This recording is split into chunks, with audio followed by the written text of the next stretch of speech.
Hey, what's up, everybody? This is Charles Sabansi. I want to welcome you guys to another episode of the Dreamerspro Show, where we cover everything from sports, hot topics, classic debates, and entertainment.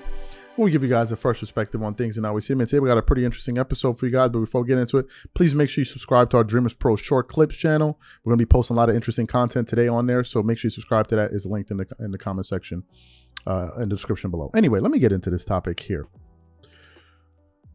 I understand that the media is all about narratives, right? And the way we can kind of distort information to tell the stories that we want to tell, right? What am I referring to? As you know, JJ Redick is quickly becoming one of the biggest voices in all of sports media as it pertains to the NBA, right? One of the major voices. He has a very big podcast platform with the JJ Redick. I think it's the Old Man and the Three. I'm not sure the name of that show yet. It's either his name or that name. And he obviously makes guest appearances on ESPN First Take. And he's had a lot of very, very entertaining segments. As a matter of fact, the last time he was on there, he was kind of pushing back on Stephen A. Smith with some of his assertions about Kawhi Leonard. And I thought he did a great job with that. Now, what else do we know about JJ Redick? We know that he's more of a modern day type of guy. I think he leans towards players that have a similar playing style to his, which is a three-point specialist. And he kind of leans towards this current crop of NBA players. He's also one of the few people that I've heard out there over the last few months or so really go at some of the NBA legends that paved the way for people like him and others. And it has caused him to get heavily criticized and, dare I say, called out by some of the players in the past. Just to list a few, Michael Cooper, Jerry West. I can't remember some of the other guys, but some of the big name guys have called him out for his flagrant disrespect towards these guys. So last week he conducted an interview where he interviewed an excellent analyst, Tim Legler of ESPN, excellent analyst, and they wanted talking about various things, and it got to the part where they started to discuss, because I believe they were talking about Stephen Curry, LeBron, and it got to the part where I think they were talking about Michael Jordan, and they started talking about LeBron. And some people may say, "But why are you producing this show?" Well, the reason we're doing this, or the reason at least I believe we're doing this, is because we want to be a counterbalance to a lot of the things that are being said out there. And I think it's also important to state that we're not the only ones doing this. There are other people out there with independent platforms that are doing it, but I'm doing my part to provide a different view to this conversation, because I believe it's becoming too one-sided when we're talking about big media. So I said, okay, I have to weigh in on this, right? And some people are going to get annoyed by it, but a lot of people appreciate the fact that we do this, because we believe that we're saying some of the things that a lot of people think, but that's not being said on television, right? So I was listening to the conversation between the two of them, and, JJ Redick, I think JJ Redick paints himself as a basketball savant, which I believe, obviously, he's a former player, but I think he tries to present information as if what he's saying is the absolute truth based on how he's saying it, the information he's providing, when a lot of the times it's not really the case. In this particular segment that we want to play for you guys, what he was doing was he was basically, I believe, disrespecting the legacy or diminishing the legacy of MJ by making excuses for LeBron in order to put him next to MJ, which I thought was very distasteful. So what we want to do is I want to play exactly what JJ Redick had to say here, and then we'll come back and react to his comments. Take a listen to what he had to say here. That's what I've said all along. He's got more to gain from this whole thing, this whole discussion about him and LeBron in this series and where these teams go, than LeBron does. See, I think LeBron is locked in to two. He's not going to win a championship and leapfrog Michael Jordan. It's just not going to happen. No matter what he does. Truthfully, in people's eyes, and I'm not saying this does not, but in people's eyes, he's not going to win two more. Correct. And leapfrog Michael Jordan. Correct. Because everybody's always going to bring up the losses without any context. Yeah, I just think that's the way it's going to be for him. So he's locked in at two. And he's not going to get caught. That's what I think too. He's not getting caught from behind. Like, wait, what happened now? Third? Yeah. What happened here? That's not going to happen either. That's why I think he's kind of locked in. His legacy's very cemented, and this will be great. It may be one of the crown jewels of his career to pull this off with that team and beat Steph in the process. Great. I think he's locked in it too. I think Curry has more to grab. I don't know that whether there's an asterisk next to any championship. I personally don't believe there is. I haven't heard a compelling enough case, but with LeBron, there's always that. I think in 16, they bring up the Draymond thing. The haters he won the 2020 is a fluke win because it was the bubble, yeah. whatever. And then like Steph and KD for whatever reason, well, I know the reason, but they get discredited for 17 and 18 because no one was going to beat that team. I think truthfully, I think you put those two teams against any team in NBA history and they're probably winning a 7-game series. I agree with that. And that's not a knock on the Bulls. Like I'll say that's probably the second best team of all time, right? But it's interesting because I think with Bron, too, outside of 2011, they go back to those playoff losses. It drives me crazy. The context of the other, 5 losses, right? We go 07.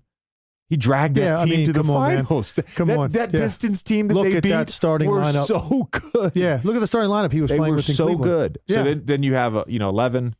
You have 14. That Spurs team. Tell me at that point in time, with the way they played that series, who's beating that basketball team? It was a great team. Coming out for revenge, all that stuff. 15, Love gets hurt in the first round. Kyrie gets hurt, breaks his kneecap. So they're playing, with Matthew Dellavedova chasing stuff around. They don't really have an offense. Mozgov is starting that series. Like, it's just whatever, And then he has the 2 years against KD and Steph and the Warriors. So it's like I don't buy any of this. Like asterisk, we should. I think there's asterisks every season when we talk about this stuff. If a guy wins a championship, a guy wins a championship. However he had to do it that way.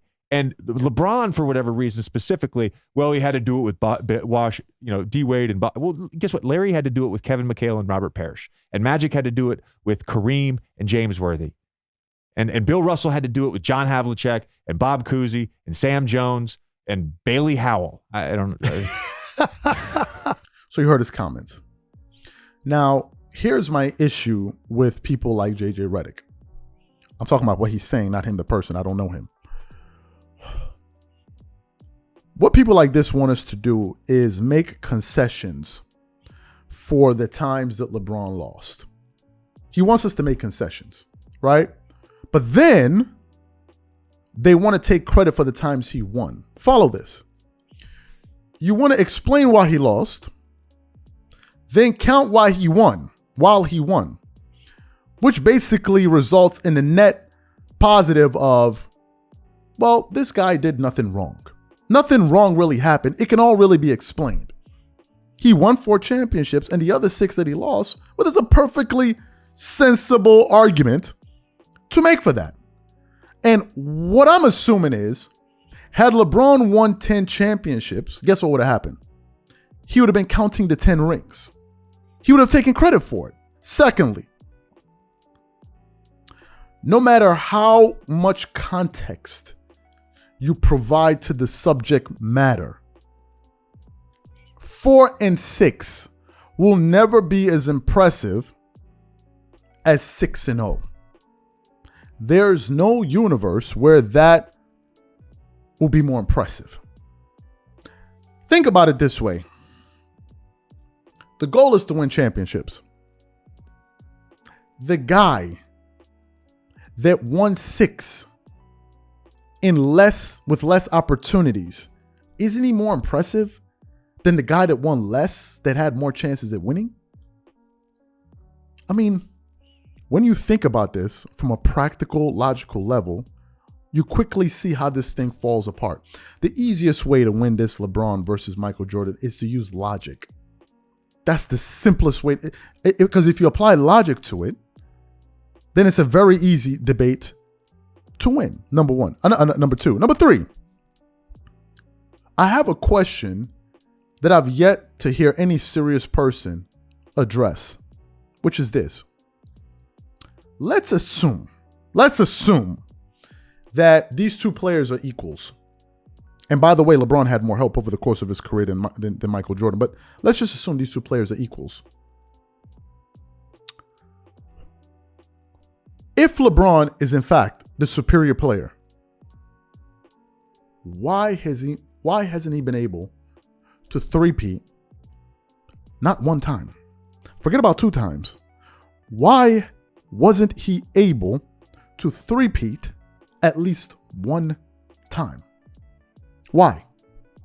What's the reason? Do you know what the reason will be? The reason will be you will have somebody like JJ Redick come out and say, well, these people don't want to add context to it. So what about the context we're going to add to Jordan's career that highlight all the wins that he has? What about that context? Context works both ways. To me, whenever we talk about dominance and we're comparing these two players, I think it's laughable to say that LeBron has been as dominant as MJ. He may have been as dominant on an individual level with his individual stats, but in terms of dominance over the game, it's not even close. It's not even close. It's not even close. Jordan's teams had an 8-year stretch where they never lost more than 2 games. I'll repeat that once more. MJ's teams had an 8-year stretch where they never lost more than 2 basketball games in a row. I want you guys to think about just how crazy of a stat that is. Then what I want the LeBron people in the comments to do is bring me 3 seasons. 3. Where LeBron's teams never lost more than 3 games. Never lost more than 2 games in a row. Bring me to see. You'll never find it. You'll never find it. But these guys want to talk about, it's dominance. Here's why I think it's disrespectful, and we put the word disrespect in the title. I think it's a slap in the face for MJ's legacy to compare him to an inferior basketball player. I think that's an insult. I think that's an insult to do that. And this is the primary reason so many NBA legends go at JJ Redick. He's constantly disrespecting players of the past, but then brings you players that could not even carry those guys' lunchbox and tell you how great they are. This is why they are upset with this guy. This is why. He will bring players that are inferior to players in the past, players that are less accomplished, and then try to downplay what those guys did. They talk about Larry Bird on TV like he's just some dude. They talk about Larry Bird on TV like he's just some dude. You look at some of the best 2 guards in the NBA. Which one of them is better than Jerry West? Who? I'm going to repeat it. You look at some of the best 2 guards in their prime in the NBA today. Which one of them is better than Jerry West? Do people even know how good Jerry West was? So to me, I think it's such a bad look where you have former players or whatever it is disrespecting players that pay. See, here's the thing. Do you realize if it wasn't for players like Magic Johnson, if it wasn't for players like Larry Bird, if it wasn't for players like Michael Jordan, if it wasn't for players like Jerry West, and so many other great Pantheon players, do you know that if it wasn't for those players, nobody would give a damn about us talking about basketball? Do you realize that? Do you realize that? Do you realize, JJ, no one would give a damn about your opinion about basketball had those guys not did what they did? Do you realize you wouldn't have earned the money that you earned had it not been for the guys you just laugh off the stage and dismiss like the Larry Birds? Do you realize that? Do you realize that the guys that you laugh at that came before them paved the way for the guys that came after them that paved the way for you to earn millions to play a game that they push forward? You cannot insult players at that level that push the sport forward. You didn't. And laugh at these guys like as if, oh, well, they're old and they're dinosaurs. That you can't do that. And I got to say it, basketball is the only place you see this classless thing happen. I'm an avid Formula One watcher. I never see this in Formula One, ever. Where you have current players like current drivers like Max Verstappen disrespecting players of the past. It's all mutual respect. It's all mutual respect across the board. But whenever we get to the NBA, there got to be this element of insults and being ignorant about players before. This is why you can't take people like this, because they don't respect legacy. They don't. They don't really care about the work that went in to get them to where they are at that moment. They don't really care. What you should be doing is, man, I'm not talking about he's the GOAT. Why would I even discuss this? Why would I even discuss this? Who do you think, apart from what Larry Bird, Magic, who do you think invented the NBA shoe market for guys to be getting these exorbitant contracts for shoes? Who do you think? You keep your mouth closed when you're talking about those group of players. I don't understand you dudes. I don't know if it has something to do with the way you're raised. I don't get it. To me, it's not clever. It's not amusing. It's classless to me. Maybe I was raised different to respect my elders and those that came before me. There's some people that have respect is not even a part of their DNA, which is cool. I just don't associate with them, nor do I respect them. How can you be sitting up there talking about these dudes like, oh, well, just laughing at these, la, la, la. Do you know that those guys were greater in their era than you in your era? Do you realize that? They were greater in their era at that sport than you were in your era at that. Yet you have the confidence to talk about them. Where does this exist? I've never played professional basketball, and I have more sense. Enough sense, to be insulting these guys. It's such a disgusting look, a distasteful look. I gotta say it. Somebody gotta say it. It's an embarrassing look. These are my thoughts. Whatever y'all think, please make sure you like the video and subscribe to the channel. Leave your thoughts and comments in the comment section. Also, make sure you subscribe to our Dreamerspro Short Clips channel that we have in the comments, and follow us on Facebook. We're also going to have that linked in the comments. Thank you guys, and we catch you guys on the next show. Peace.